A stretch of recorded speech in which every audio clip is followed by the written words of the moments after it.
All right. It is my privilege to have Jason Berry, the new sheriff in town, over at 12Stone. That's right, baby. Give me Church. my badge. All right. Tell the staff to think that way. All right. Be afraid of me. I love that. I don't know what we'll put on the badge, but you know, you're the new guy. Hey, we usually jump in on this kind of podcast in some different ways. Sometimes we go chronological. I would love for us just to jump into the deep end.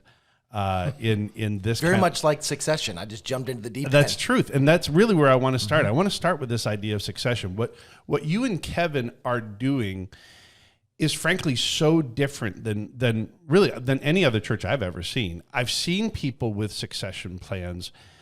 I have rarely seen them as deliberate. So I would love for us to jump in. Your situation is one where you have a very powerful founder who is not 90 years old. Correct. And approaching the grave. 63 this summer, and, I believe. And a very young 63. I mean, and kind of crazy, right? And here you are jumping in as the new big dog in a very intentional mantle pass where he doesn't even leave the organization but fulfills now a different role. Jump into this with us here and just give us an outline of kind of how did that even come to be? Like, how did that even take place? Wow, that's the $1 million question right there. I've been at 12Stone for 17 years. Okay. So, again, to use a weird term, but sort of internal term, I'm a son of the house. Right. So, I wasn't like a search agency, and they found this guy and brought him in. You guys actually use that phrase? Like no, it's not like one of our deals, but like he would be. I have a great dad, but he's a spiritual father to me. Yeah, you're homegrown. Correct. And so, for better or for worse, I drank the Kool-Aid. Like I think like 12Stone. I think like Kevin, and those years are invaluable to get to where we are today. And the succession plan, I would say it this way, the succession plan is secondary to the succession disposition. I think almost any reasonable plan can work if the two people doing it have the right disposition.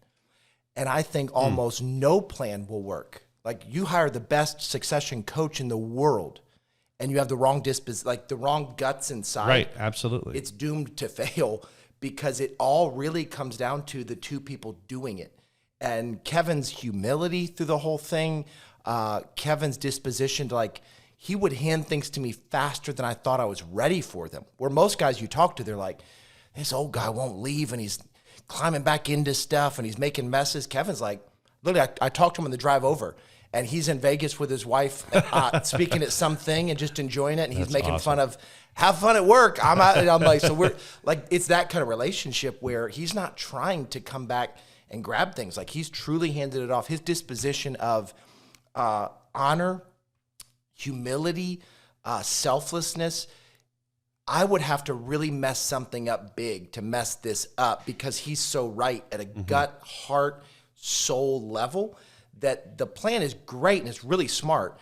But that's the 10% iceberg you see at the top. Yep. Underneath the water is all that stuff where you could not get me to dishonor Kevin for you write the biggest check you want, I'll never dishonor him. Right. And vice versa. Like he's never anywhere in the process, even in private, whispers, hey, I don't know about this Jason guy. And Kevin goes, I know, don't say anything. Well, like he would arrest that stuff and go, no, we don't, that's my pastor now. That's like right.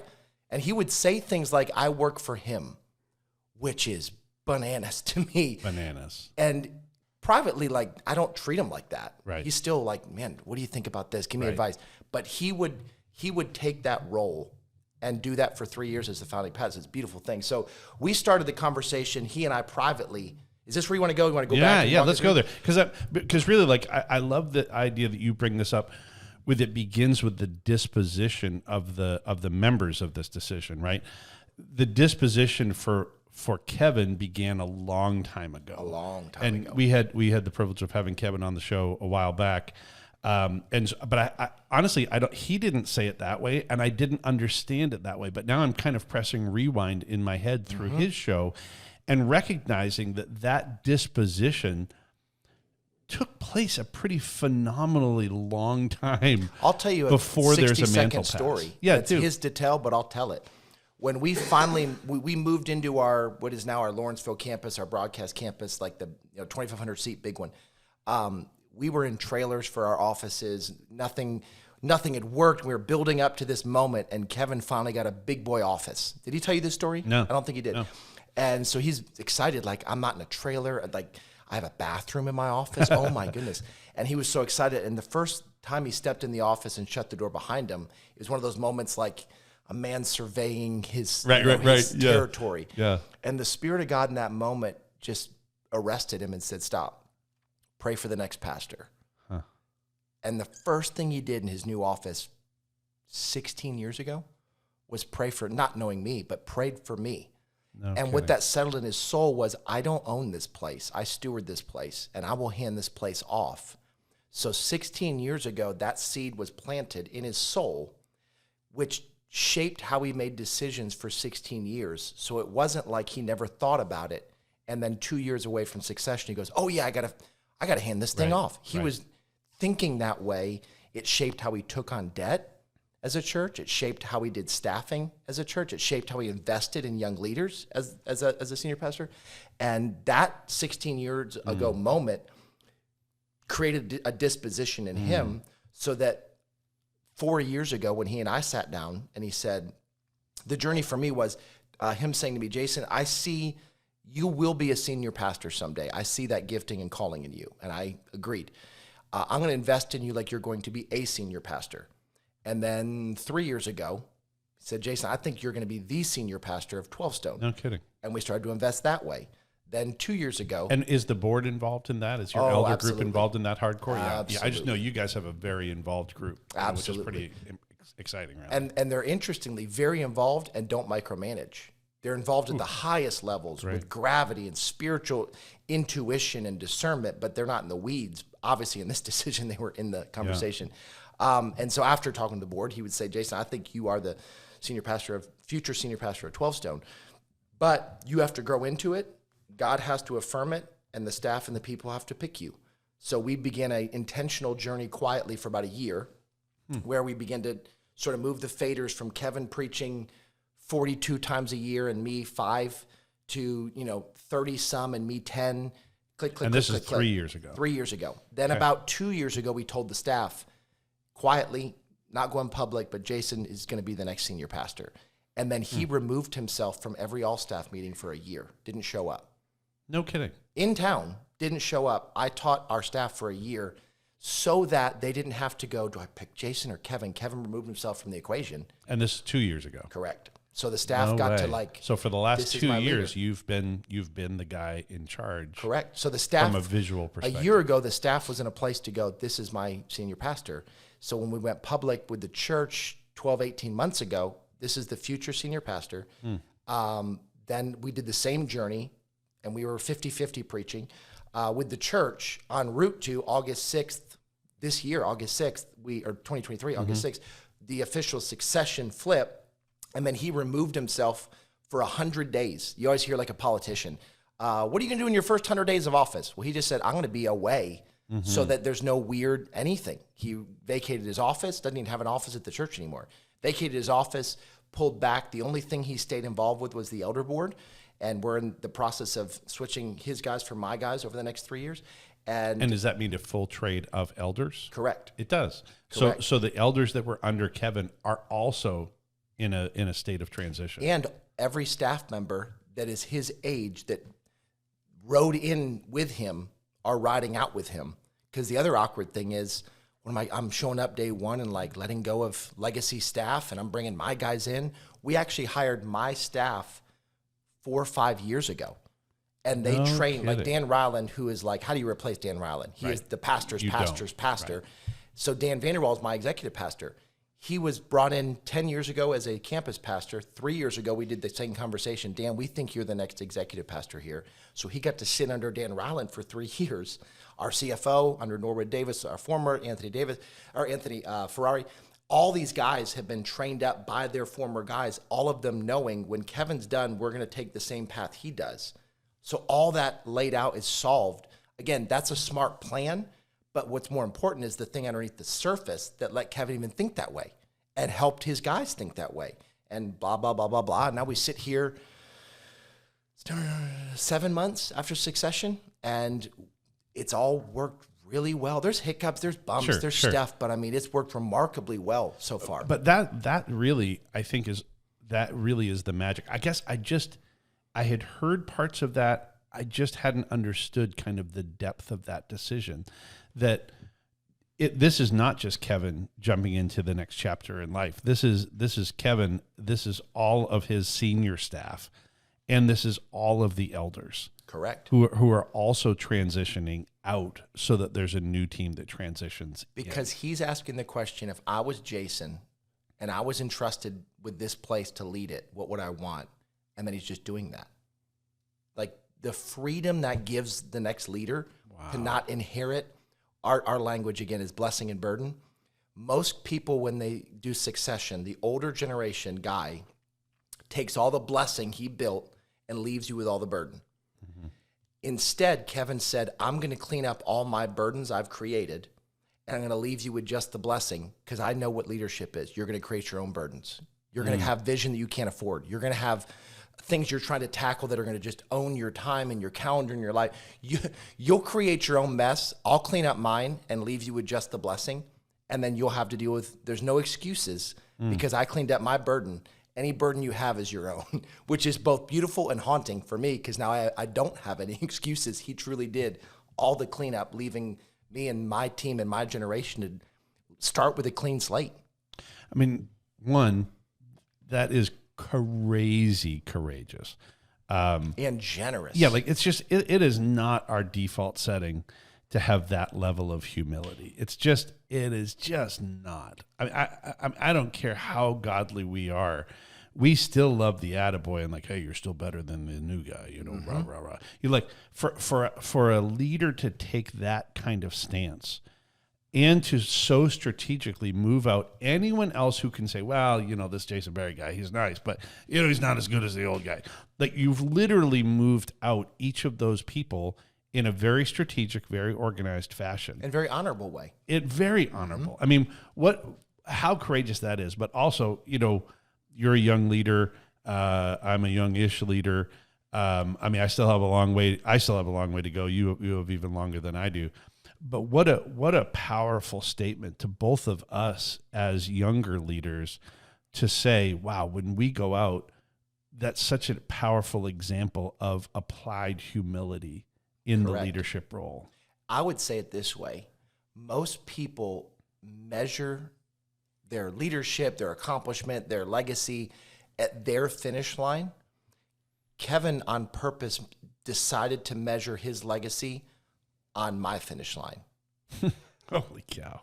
Yeah. Because again, he could have said, I went out on top, handed me a mess. Right. The church shrinks, and he goes, well, you're not Kevin. Or my job, part of my legacy is making sure Jason wins. Right. Like, if you measure early, you can hand the keys and walk away. Yeah. If you know the kingdom of God doesn't measure at the end of my life. Right. Like God's a generational God. Like from Moses to Joshua, from Pickett all the way down through Scripture, you don't measure at the end of Moses' life. You measure when Joshua gets the guys in the promised land. Like that's part of Moses' legacy. So he just measures at a different place, which gives him the freedom to go, I can't just bail. Which is why he's in this 3-year window of he's the founding pastor. I'm the senior pastor, he's the founding pastor. And he's still handing off the last pieces to me. Again, back to the gift. You don't hand off a giga church in a Sunday. It's fullness in a Sunday. It would crush anybody. Kevin got to grow into it over 37 years. I can't grow into it over 3.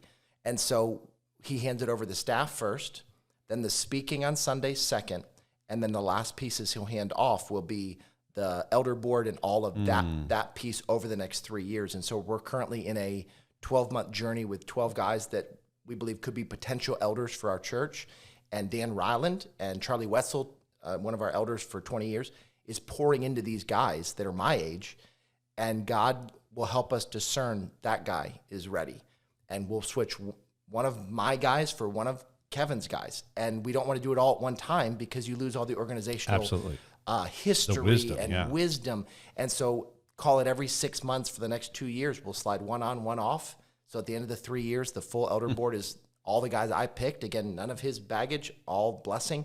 And that's sort of the end of his founding role, and I'll probably ask him to still speak 4, 5, 6 times a year after that, because why not? He's still got unbelievable wisdom and brilliance and all the things. So it's a robust plan, but don't get caught up in all the boxes to check. It really was birthed from the right disposition, which then delivered the right plan. And I don't necessarily recommend this or don't recommend it. We didn't do a succession coach. We didn't hire an agency from the outside. They would have messed it up. Correct. If the disposition's right, the plan will come out. Because no one does it this way. And I've got friends who are on their 4th succession coach because it just keeps blowing up. And there's no plan that will fix a brokenness inside. And there's no plan that won't work if you're whole inside, in my opinion. That's overly simplified, but that's at least been our experience so far. It just has to be that choice to say, I'm going to cast myself aside and the kingdom is going to be first. So I'm so intrigued. And I know that when we went out to lunch a while back, I said, there's definitely a book in this for you guys. And you had said, well, we got to wait to make sure that we've applied everything right before Correct. there's even anything. But let me just say, in a few years when this book is being written, I'm just telling you that what you guys are doing, this is going to change churches. It's going to change Christian organizations. It will be the type of book that will be applied in the secular world as well. I mean, it really will, just because what you're doing is that idea of structural leadership transition in a plan, strategy, plan change, where you're looking at that public voice, allowing people to become acceptable or accepted with this new public voice, and doing that in a planned transition. It's remarkable. It's something that, again, people aren't doing. Will the elders and those senior leaders, will they continue to attend 12Stone? The ones who were previous? They will, right? So they won't apart leave. from them having to move out of state for work, for or all their grandkids or grandkids whatever. live in Arizona and they move out. And it's gone really well. Like, the beauty of it is they've known this for 3 years, and they have 2 more years before it's all done. So you can deal with a lot if you have 5 years to versus, hey, by the way, you're done when I'm done. Yeah. What? So they've had time to process. It's that mutual humility, because really Kevin obviously has to have the humility to start with years before he's even had any conversations with you. But then the truth of the matter is that, listen, you're a bold leader. You're a strong guy with your own mind on different things. It would be easy for the young buck to walk through the door and go, okay, I want everything now. Like I want it my way now. So it's that idea where he had to have humility to even think of this. You have to have remarkable humility to say, yeah, I believe in this process, and I'm going to allow this process to be carried through to fruition, because the kingdom is more important. Correct. And I would say the disposition, all the dispositional stuff that we talked about with Kevin, the disposition I had to have was the supernatural side of this. This is not just a Fortune 500 company we're appointing a new CEO for. There's a kingdom aspect, and the reality of there's nothing God has for me that Kevin can keep from me. Right. And there's nothing that I want that if God doesn't have it, that I could go steal it. So relax and trust. And Kevin modeled for years. He will hand me things 3 months before I'm itching for him. And so by the time I'm handed him, I'm always like, oh my goodness, this was sooner than I thought. So I never had to grab for anything. Right. And the times where I felt like, man, I should have that, I had the freedom to go, talk to me, Kevin. I would go in assuming there's a smart reason, because everything you've done so far has been so generous and kind and smart and wise. So why wouldn't I have that? And one of two things would happen. One is he'd give me a smart reason. I go, oh, thank you. Sorry, I should have been saying this. Thank you. Right. Or Kevin would go, oh, didn't think about that yet. You're right. That should be yours. Here's the keys to that. And you go, oh, well, that was simple. Because again, there was no amazing. The disposition was right, which covers, love covers a multitude of sin. The disposition and succession covers a multitude of sins. And we've just decided we're going to keep short accounts. And there's been little stuff since succession where it'd be like, why did Kevin do that? That was a little odd. And I literally just call him that day on the drive home. Hey, talk to me about that. And he'd either go, oh, I didn't see it that way. Let me clean it up. Or I didn't see it right. I know why you did that now. Cool. All right. And that's as long as something would fester between us. It's great. Because usually you'd start telling yourself the stories and it gets all out of whack. But you just make that determination. You go to that person first. And vice versa. Matthew 18:15. Right. Correct. So let me ask this.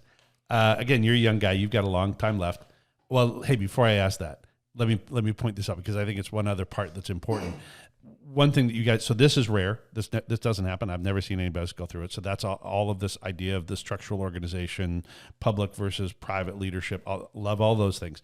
One other piece, though, that is intriguing is that 12Stone has made the decision to have longevity in its senior staff members. And so you're jumping in on 17 years.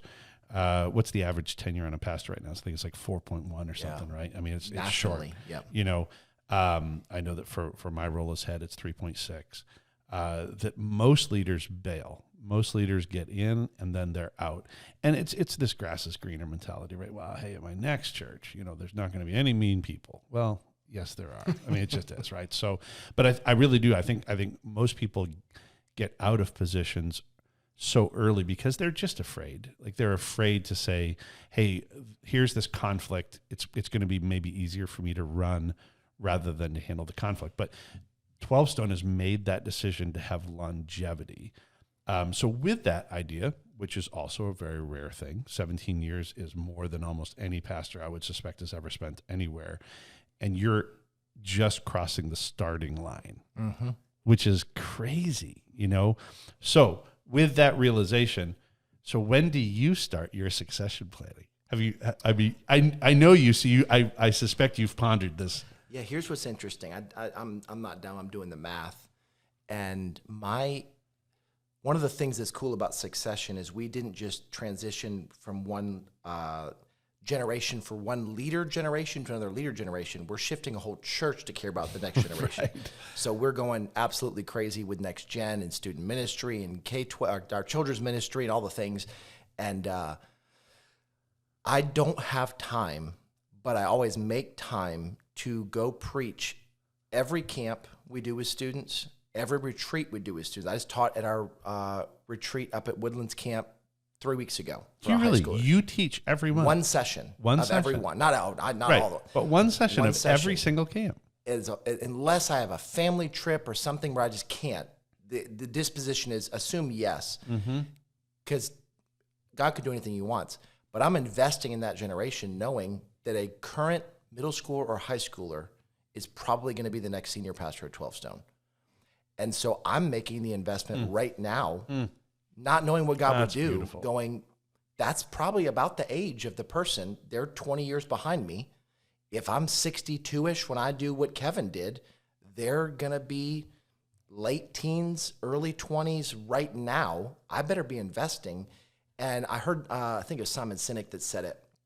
The fear when you start developing your people and making them better, the fear, like, what if they get good and leave? And he turns it and goes, I got a worse fear. What if you don't develop them and they stay?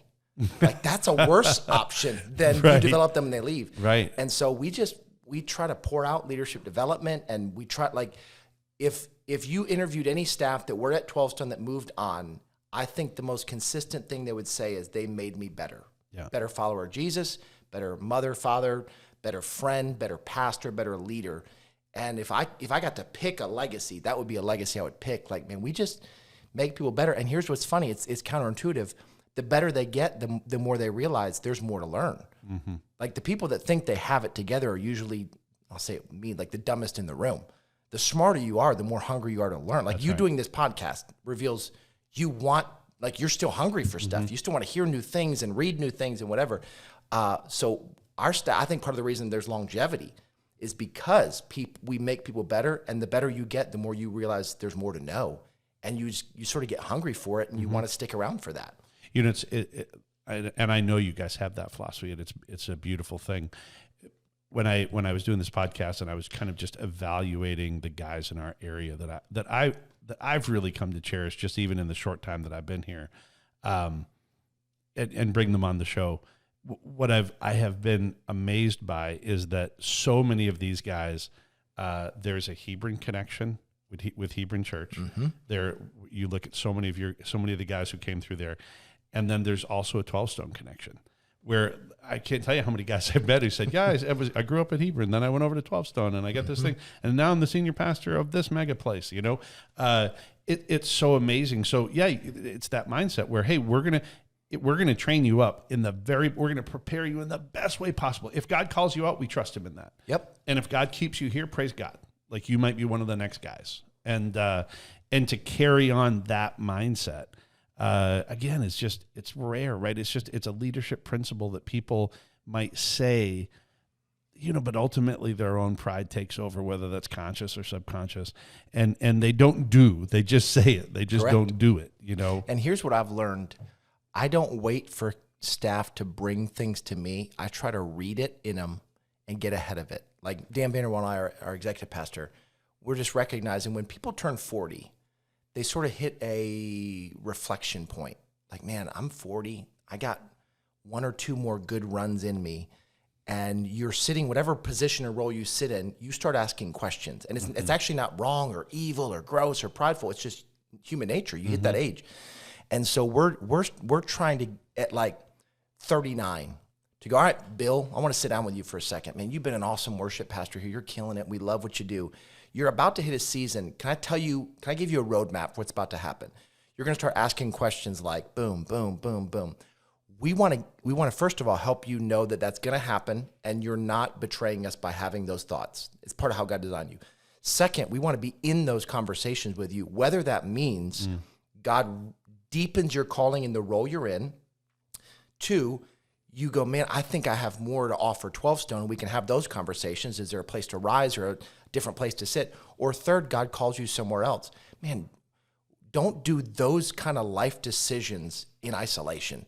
So we want to just normalize that you hit seasons and you hit stuff, and that's not weird. It's not icky.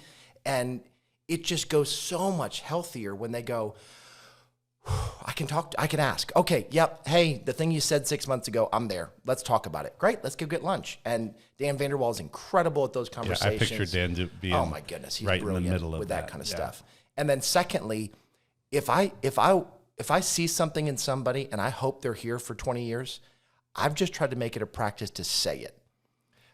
When people guess, they typically, when you tell yourself a story, in the absence of a story, you usually fill in the blanks, right? They typically tend to tell themselves the more negative version of the story. No news is rarely good news in between your own ears, right? And so literally yesterday, there's a guy that I've just watched rise that I just went, man, this is a guy I would want to do 20 years with. So I literally had 30 minutes yesterday and said, hey, come to my office. I won't give you his name, but Bill, let me tell you what I see in you. Let me tell you why I value you. Let me tell you why I appreciate you, why I love you. And I hope you're here for 20 years. And I could see 25 different things happening. And this is not a promise thing where, well, you're going to rise up and here's all the perks that come with it and it's not even that. It's just as a person, I see this in you. And there's guys that I know they're here for 5 years and they'll move to their next, and that's part of life. I hope you and I get to do this for 20 years. Can you imagine the life that gives to a guy? And I go, I want you to go wrestle that down. And you don't have to answer everything, but if your disposition is, me too, then I'll build things different knowing you want to be here 20 versus if I think you're here 2 years, I'll build differently because we'll replace you and have to find the next person, and I wouldn't build it to your personality, your wiring, your gifting, your preference. And to the degree to which they can answer the question, I want to be here long-term, we get to build around who they are. And we get to build with I mix metaphors all the time, with the hand that we're dealt. And if I can see my hand, I know how to play the hand. So if I know you're in the hand, I'll build it around who you are. You know where the question where I'm drawn to it, and I usually don't ask a question unless I already think I know the answer, but I actually don't know the answer to this one, but I'd love to get your thoughts on it. You're in a large organization. I'm in a large organization. I've got a little over 200 employees. You've got 150. Yeah. And so, like when we look at the sizes of our organization, the truth of the matter is I've got a pool of leadership, so I can have those conversations. I wonder how scalable is that for somebody in a smaller organization? That conversation, that approach? like is it? And I bountify. I think it's more scalable. I don't know the answer to that, Jason. Well, think about it. If Hebron was a small business and you had 10 employees, you could have that conversation if you believed it with all 10 of them. Like in some ways, it's more scalable. Where at our size organization, if all 150 people wanted to rise, whatever that means, there's only so many seats at a table. That's a great point. So I would say honestly, that's how Kevin built the church, was like he got guys, made them really good, and said, dude, will you stay? Will you make a run with us? And the guys that were transitioning in this legacy season are 20-plus year guys that did this with them. And so in some ways, it was easier back then than it is now. Great because point. part of how you seat a table is you can't have 50 senior staff members, Right. or you go broke, or it wouldn't work, or you Right. couldn't make decisions. So I would actually say it's easier in some ways. It's a great point. I actually really like that, because I do think that in that situation, and you've got 3 people on staff, you do have the ability to invest into all 3. When you Right. have 150 or 200, we don't have the ability to invest Not personally, directly. and so you're right. You're going to have to do that through your tiers of leadership. Very interesting. So when you talk about this idea, like, and it had never occurred to me, hey, the next pastor could be the 23-year-old already in your church right now.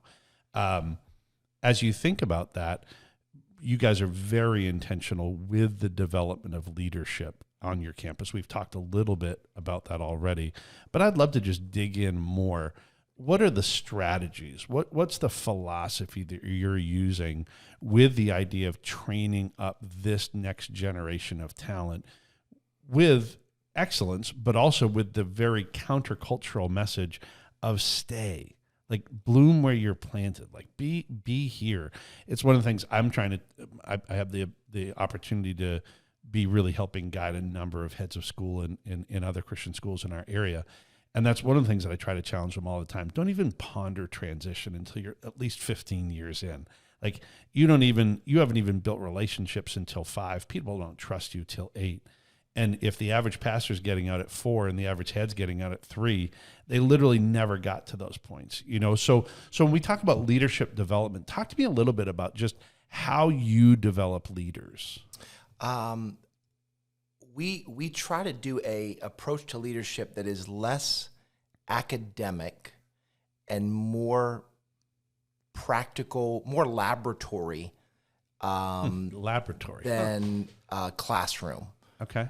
I could sit and teach leadership. Hey, fill in the blanks. Here's 3 points. Write that down. Here's what Maxwell says. Here's what Dan Rowland says. And it's really smart. It's less impactful than just come hang out with us and do things. Like get on an usher team. And our spiritual formation pastor of that campus has been trained in leadership by us. And you're in it going, hey, let's talk about how we can make that better. And here's a principle, or here's a thought that can immediately be applied. Let's play that out after this next service and see how that works. Like Right. To that the goes- process of being an usher. Correct. Yeah. Okay. And so we would actually separate equipping from developing. Equipping makes you better at a task. Developing makes you better as a person. And so we have to, first of all, acknowledge what are we doing in the moment. And there's things you just equip because we have to get better at seating people. There's people in overflow and there's empty seats. We got to get better at equipping. And then there's the developing side, good. which is That's like, good. I want to make you a better person. And now you're leaning into like, again, you don't just serve on a team at 12Stone and just, stamp license plates. You're known by your pastor, your ministry lead. We're getting lunches. We're talking about your marriage. How's your kids? How's your life? And we're pouring into those sort of things all over the place.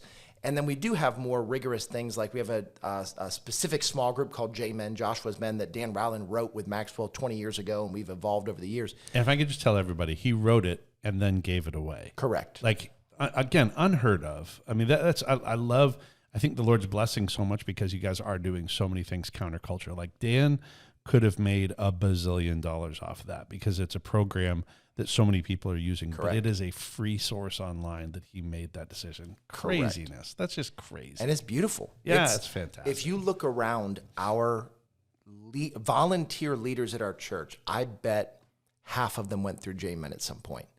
And we're running, I think, 6 groups now a year with 6 leaders, 8 guys per group. So round number, call it 50 guys a year go through it. You start thinking about the compounding of that over now 20 years at 12Stone. We've done it, maybe 18 years. Like you're talking hundreds of guys that have been poured into, and they think better. They think higher. Actually, we do a mission trip to Kenya every year with our legacy J-Men, like the just sponsored fraternity one of of them. the guys, yeah. And they're all, not all of them, but dozens of them are in Kenya right now together because they're in the fraternity. We went through J-Men together, and it's where we go find. I had lunch with a guy at 12Stone that just got his first Chick-fil-A store, maybe in December.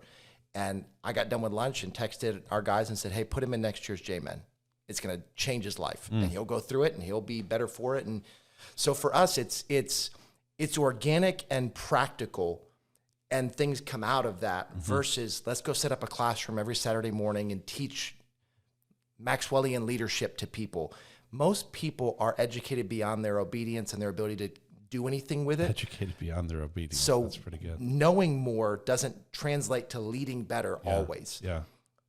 So we try to actually do it in the moment. Same thing Kevin and I do. We keep short accounts between each other, with staff, with volunteers. If we see a volunteer lazy at a door when you're supposed to be holding and greeting, we don't sit there and stew after the service. Hey, let's remember, man, what's our values when we do greeting at the door? And we care about people. We're looking for the one that looks lost. We never point. We always walk. Just making them better at what they do, quickly, in the moment stuff. And excellence begets excellence begets excellence. When you raise a bar, everyone tries to strive for it. So very practical, very in the moment, and based on really timeless leadership principles. That's sort of how we play that out over time. And it certainly doesn't hurt to have John Maxwell as part of the DNA of the he's organization. Pretty smart. Yeah. You might not noticed it. He's pretty smart at leadership. I mean, that you guys have the John Maxwell leadership, campus. I mean, it's a huge awesome. blessing. All right. So let's take this idea, because I love this. I have been intrigued. The philosophical approach to 12Stone is very different than a lot of other churches, particularly traditional churches. So in a lot of traditional churches, they're super staff heavy because it's the professional holy guys who have to do all of the work.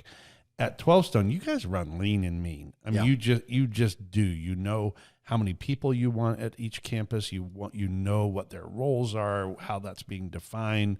As you know, I have a son-in-law in that mixture, and so it's fascinating to me to see that. What is the reasoning? And I mean, I think I already know, but just for the audience, I want to make sure. Like, what is the reasoning between those two different philosophies, where it's not the professional holy people who are doing all of the work? It is very, very volunteer driven. Absolutely. Biblically, it would be the priesthood of all believers. First of all, that we believe that pastor is a role and a calling, but the priesthood is for anyone who follows Christ. So you know that. Yeah. But secondly, we actually don't think you'll become all you're supposed to become until you bring your gifts that God put in you to the church. Like, you were given a gift not for yourself, but for the body. And if you keep your gift, you're stealing from the body.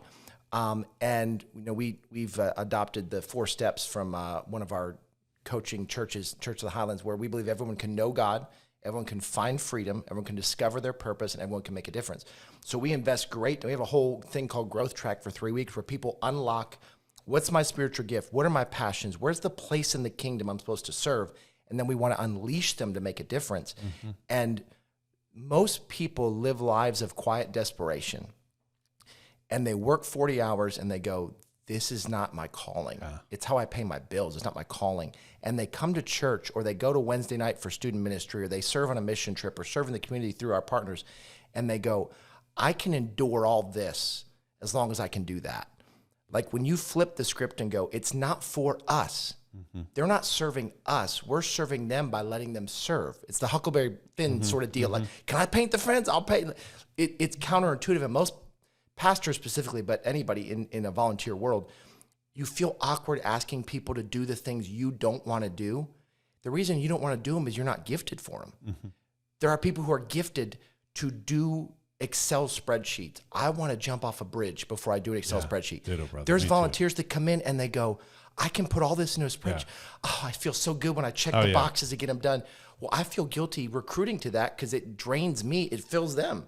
And so we just actually believe it unlocks things when people serve and they give their time and their energy and they align to their gifting and blah, blah, blah, blah. It's how God designed the church in the first place. I suspect also that you get that talented greeter who may be just enduring their 40-hour-a-week workaday world so that they can get there. But I suspect there's a lot of times when that person recognizes that, hey, the skill set that I'm now applying for the kingdom, I actually can apply more in a much more beneficial manner, even in my 40-hour workaday world, because the skill set's things that we like and things that we're good at usually don't change a whole lot. No doubt. And so I suspect it allows them to see their 40-hour week as a calling more because your eyes are open, your spiritual eyes are open to seeing it on the weekend. Correct. If you show up on Sundays and go, because we gather all of our volunteers up and do a huddle and remember, here's what we're doing. This is the vision of what God's called us to as a church, and this is how you fit into it, and let's go get it. All hands in, 1, 2, 3, yeah, I'll pump up. They then sit at their post with saying, God, give me your eyes for people. Help me to discern. Is that guy coming and carrying weight? If I sense something, I'm going to go, hey, dude, come here. I'm Jason. Nice to meet you. Hey, can I pray for you in anything? What's going on? And a lot of times they're like, no, I'm good, thanks. And then a lot of times they go, yeah, man, my girlfriend broke up this week and this. Hey, let's go step over here. That's just a filter for seeing your world while you're at church. Yeah. To your point, when you then go to work on Monday, you realize, oh, I don't have to take that filter off. That's right. I can look at my office coworkers Let me view and go, all what's of the going world on? with that lens. Correct. Yeah. Absolutely. So cool. All right, so you're 7 months in on this transition, and you guys make the bold and wild move, which I know was already in the mix, but you started a new Athens campus recently. Tell us a little bit about that. One of the things that I've got fire for, my upbringing, my dad's a pastor. I grew up in Mine too. very small traditional churches. And so those are the places that formed me. I love the old school church. Like I could still go back to pews and hymnals and I could enjoy it. Like I have a love for it. Equally, I know what we're doing and the way that we do church is reaching people that those churches don't typically reach and all of that. But it sort of put me in a very unique place where I have a love and appreciation, not a disdain for those churches. Because I've been at 12Stone so long, I know how to do church. It sounds terrible, but how to build a church like 12Stone builds a church. You understand it. And so I sit in this weird middle where I understand their plight, and I understand that there were hundreds, if not thousands of people over the years that bought land, built a building, prayed prayers, served, gave, invested, hoping that they would see salvation and life transformation and the gospel go out in this territory. And then there's a unique phenomenon happening that all that Kevin built for Succession was beautiful, and God was kind, and God ordained things and superintended things that we get to sit here and go, look what God did. I'm making up numbers, but I'm not far off. Every year, 10,000 pastors are retiring, and for every 10,000 that retire, there's only 1,000 that are coming in to take their. So we're about to have a wave of pastors retiring and churches not ever being able to fill the pulpit again, like ever. What are they going to do? And part of what we do is our residency is we're training up future pastors to take churches. But there's a church in Athens, Georgia, that's a part of our denomination, the Wesleyan denomination, that they were in that spot. They were stuck, a couple dozen people there for years. They didn't have the resources or the vision or the opportunity to call a pastor there. And so they started a conversation with us saying, man, what if we gave you the building that we paid for and we built and we sacrificed for and we prayed for, and you took the building and reached the people we prayed that we could reach. And so they generously gave the building. We did a quick renovation of it, cleaned some stuff up. It's our smallest campus by maybe 5 or 6x, smaller than our smallest. Seats about 150. And we launched that campus last Sunday, and I mean, packed out both services, cars parked in the grass, crazy. And I said this on Sunday. I said, I don't know how prayers work in the kingdom, but I wonder if God sort of stores up prayers from people that have built that church, prayed for that church. And what if those prayers are going to be answered over the next 3 years? And they won't see it in this life, but they will in the next. And so we got a chance to bring new life through video campusing into that territory. And there's an older gentleman in the back that was a part of the church for years, and he stood in the back. I got pictures of it. I'll print them and put them in my office because it's one of those I want to etch it in my brain. He stood in the back crying, hands up, worshiping, and he leaned over and told one of our staff, I've never seen our church full before. This is unbelievable. And he would not have picked the style of worship. He wouldn't have picked the vibe, wouldn't have picked the colors, would have kept the pews. And he's seeing life change going, praise God. And so we hope that we could be a part of doing 10 or 20 more of those over the next 10 years going, man, what if God would take the resources of a generation that was faithful and sacrificed and built these buildings and prayed these prayers and we could come in and bring new life to them. And so we hope this is the first of many of those, because there's about to be a wave coming through of Right. churches that don't have pastors. Right. There's a shortage of leadership. Correct. You know, I wouldn't say my greatest, but one of my greatest fears for the church, capital C, is the idea that we're in the firm process of making a comfortable place for those already saved, rather than an opportunity where sinners can feel welcome. And I see it happening so often. I had the privilege of providing some advice and guidance to a church, not too in the too distant past here, and at that setting, they have designed everything so that they will be comfortable. Their age demographic is really old, and I asked them. I said, you know, how many of your grandchildren are coming to church? And I already knew the answer to that, and it was 0. Yeah. And I said, listen, you guys have prepared a place for you guys to be entertained and for you to be comfortable, and at the same time, your own grandchildren are going to hell. Like and so what you've said is that your comfort is more important than your grandchild's eternity. And I feel that a lot of churches miss out on faith for the pursuit of religion. And I love the fact that you guys are making decisions to be strategic and intentional in regard to faith, that it's a place where you can take a building that has been empty and it can be full, because there's some opportunities for sinners to feel comfortable. Yeah. You know, and I don't think a lot of churches are doing it. I just don't. Well, nothing survives longer than it has a mission, like in front of it. Like, why would my son all summer wake up at his summer break and go to the school for 3 hours, 5 days a week, lift weights, run sprints? No one would choose that. You choose sleeping in. Right. Well, what he sees is the fall when the football season starts. Right. And we got opponents to defeat. We've got games to play. So the degree to which you see the mission and what a win looks like in front of you is the degree to which you'll sacrifice. And I don't even know if it's that people want comfort as much as if the option is comfort or discomfort, I'll pick comfort. Me too. If the option is comfort or there's a mission worth sacrificing for, most people, you can do comfort for a weekend and it's okay, maybe a week, maybe a month. Eventually it's hollow, it's empty. But mission and vision that's worth dying for and sacrificing for, oh my goodness, like any red-blooded person will pick that over comfort. I wonder if it's not that people are just lazy and wicked in comfort and they just don't, no one put a vision in front of you worth sacrificing for. It could be. So if the option is do what you like or what you don't like, I pick what I like until there's a vision big enough that I go, oh, I lay down all my preferences for that. And I think that's what leadership does, is they bring a vision worth sacrificing for. So and yet there are so few churches doing it. I mean, and that's ultimately, and that's that absence of leadership, I guess. You know, that it's that struggle, you know, between truly leading in an authentic fashion. It's really clear. I mean, I can see why so many churches in this area and the areas outside of here are populated by guys who used to be at 12Stone, because there's a like DNA is in the sacrifice. Like the DNA of you guys is sacrifice. The DNA of you is the idea that you're going to watch the Holy Spirit work and then respond. You know, Henry Blackaby has a Bible study, Experiencing God. Yep. You ever go through it? Classic. Yeah.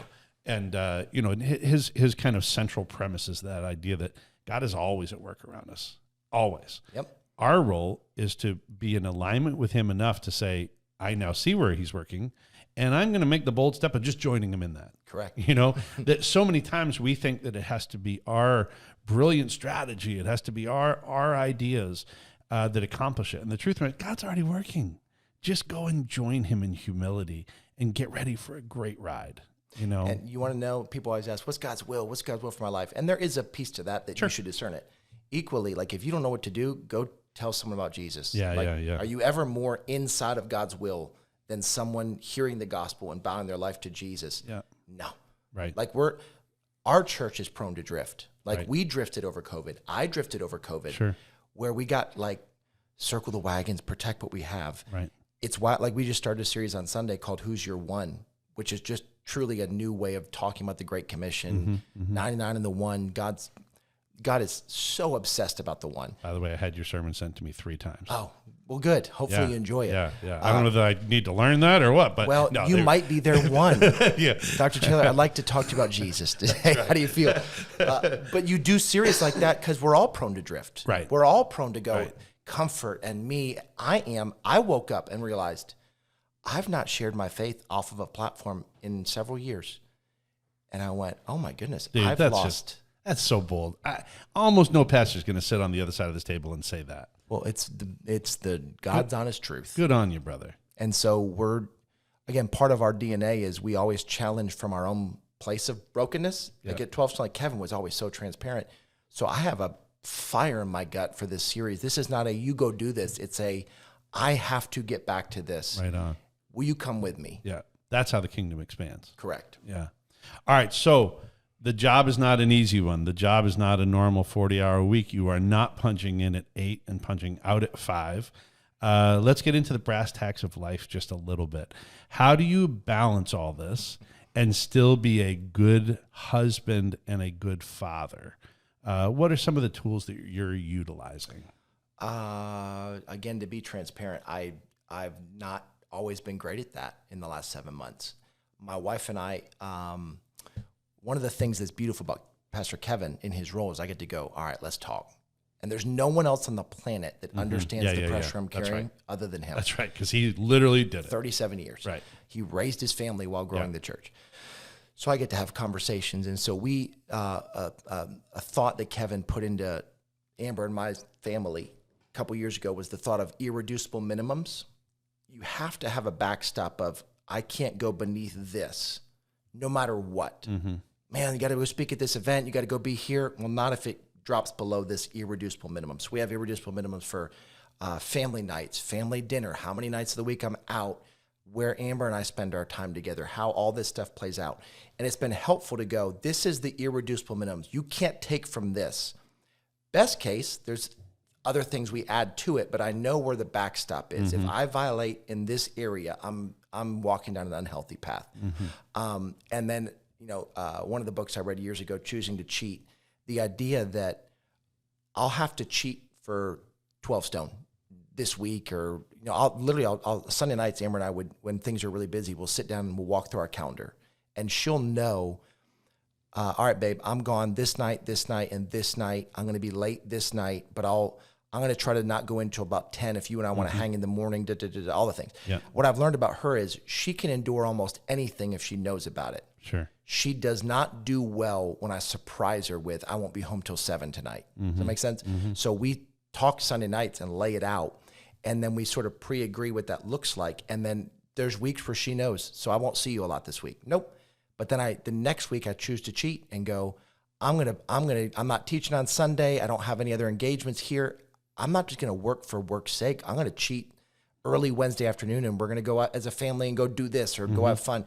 So if the work schedule is not 9 to 5 punch in, then the family schedule can't be 5 to 9 punch in. So it has to adapt to the world you live in. If I was done at hard stop at 5 every day, then I just build on that and it works. But that's not how my job works. So equally, I have to make my family's punch in, punch out line up to the job's punch in, punch out. So I'll cheat 3 o'clock on a Wednesday one week and come home. Or.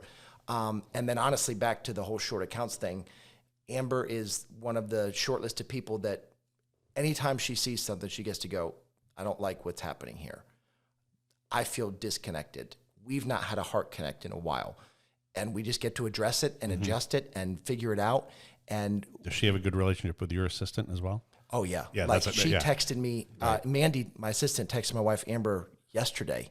And she's like, hey, spring break is the week after Easter. Mandy wants to know which days she should block out so we can do family stuff. Yeah. What a gift for both sides. I have to do it the same thing. Because I'm not even thinking about that. I'm thinking about Easter. And so, when I'm at a different stage. My kids are grown adults, living their own lives. You got the grandkid stage now. The first grandbaby. It's awesome. Yes. Emily. And so, but when our kids were younger, particularly when they were in the teen years where you guys really are, kids are playing sports and kids. I mean, it's just bonkers, right? It's just, you feel like you don't stop. And what we get to the point, and I really credit my wife for this, is that we're going to eat dinner every night together. We just are. A lot of times we were eating in my boardroom because we had a lot of things taking place and the kids were playing sports They don't and I'm care. on campus. They just want you. But we're going to have dinner together. Yep. And a lot of times, like, my kids would joke that we eat European because my wife would pack snacks for them at the end of the school day, and she'd have like a mini meal.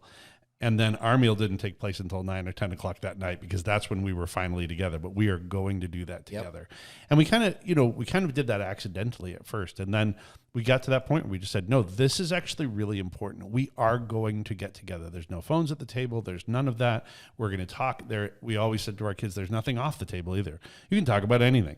When they were little and they had questions even about sexuality and different things like that, like, why would you let your 11-year-old talk to other just as stupid 11-year-olds? Instead, providing the opportunity to say, no, you can literally talk about anything. So we're going to have dinner every night, no phones at the table, and nothing's off the table. We're going to make sure we can open those discussions. And then the other part that just seems so simple is that sometimes you don't get this opportunity as a pastor, but sometimes we're running so frenetic. Sometimes Sunday becomes a rest day. And I know that I've seen it with a lot of people, even since COVID, that they've never started back up into church, where we just simply said, we're going to bring our kids into the house of the Lord every week. Like, we're going to church.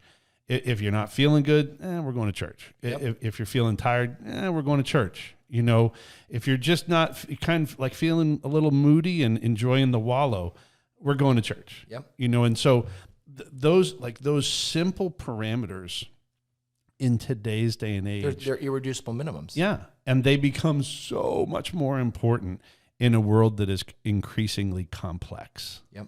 All right. Final question. So what's next? You guys have, is your goal, like, is there an end to this? You guys are is it 9 campuses with Athens? 9, and we're in conversation with our 10th, which would be another church. Sorry, I'll lean in.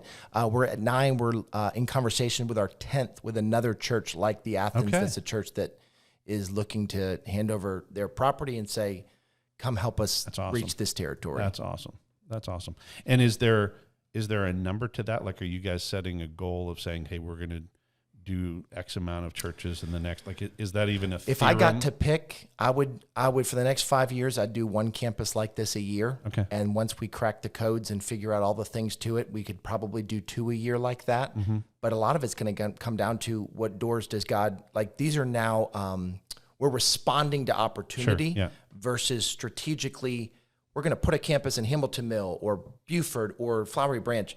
We're now responding, and so we only have so much control over that. So our goal is we have to be ready. When you're opportunistic, it's all about preparing to be ready. When you're strategic in the sense of I'm pre-planning, you're picking a spot and moving forward, and you get to pick timelines and locations. So we're a little bit in a opportunistic mindset over the next several years. Yeah, it's funny. In Savannah, there's a church called Compassion Church. I've heard about it before. And Cam is their senior pastor, and that's where they found is that they were really strategic on the first few buildings, and then really it just became something where there were so many tall steeple, no people churches out there who were saying, you know what, guess what? It's like 6 of us, man. And we're basically doing a Bible study. Would you guys take us over? And who owns a church? Nobody does. Like, that's the weird thing. That's why you can see so many dilapidated churches on the side of the road, because nobody owns that. It's a group of people that owned it. Mm-hmm. And so they have to give it away to somebody who's a nonprofit anyway, and they want the kingdom to continue. So that'll be fun to watch. I mean, really, I plan on being here a really long time. Obviously, you're going to stay in your role for a really long time. God willing. It'll be fun to see what the Lord does with 12Stone, because you guys you're doing it right. So, brother, listen, I appreciate you being on the show today. It's just great to be able to talk about the heart of ministry, the heart of Christ, and what a blessing it is to see a church that's actually doing it, not just saying they're going to do it. Praise God. Well, honestly, and I'll give honor back to you. We've got hundreds of 12Stone families that have students here at your school, and I'm grateful for the way you're investing in those families, not just educationally, but spiritually and all the other relational things. Man, I couldn't pick a better place to have them than what's going on here at Hebron, and I'm grateful for you. And thank you for your son-in-law, man. He's a stud. We love having him on staff. He is a rock star, that guy. Yeah, I love him. All right, brother. Thank you so much. My pleasure.